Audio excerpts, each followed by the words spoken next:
চট্টগ্রাম মহানগর বিএনপি কর্তৃক ঘোষিত কমিটি বাতিলের দাবিতে বিক্ষোভ মিছিল করেছে ৯ নং উত্তর পাহাড়তলী ওয়ার্ড বিএনপি ও অঙ্গ সংগঠনের নেতাকর্মীরা।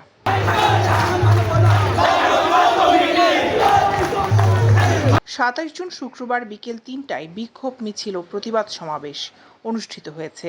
৯ নং ওয়ার্ড বিএনপি কার্যালয়ের সম্মুখে প্রতিবাদ সমাবেশ শেষে মিছিলটি নগরীর বিভিন্ন সড়ক প্রদক্ষিণ করে নগরীর একে খান মোড়ে গিয়ে শেষ হয়।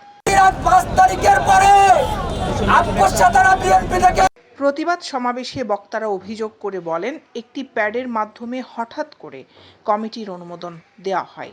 কমিটিতে অনৈতিক সুবিধা দেওয়া হয়েছে। বিপুল পরিমাণ টাকা নিয়ে কমিটি অনুমোদন দেওয়া হয়েছে। দীর্ঘদিনের মাঠের রাজনীতির সঙ্গে জড়িত তাদের প্রতি রাজনৈতিক অবিচার করা হয়েছে। এই পকেট কমিটি পাহাড়তলীবাসী প্রত্যাখ্যান করেছে। এই কমিটি দ্রুত বাতিল করা না হলে বৃহত্তর কর্মসূচি ঘোষণা করা হবে।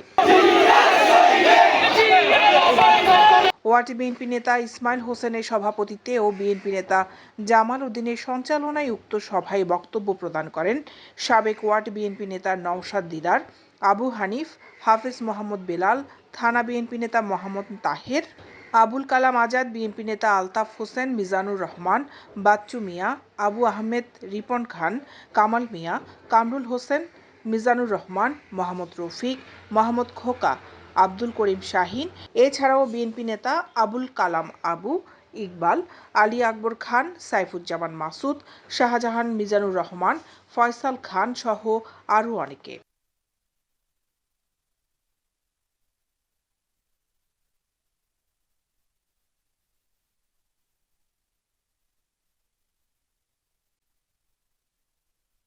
দৈনিক আজাদী নিউজ ডেস্ক।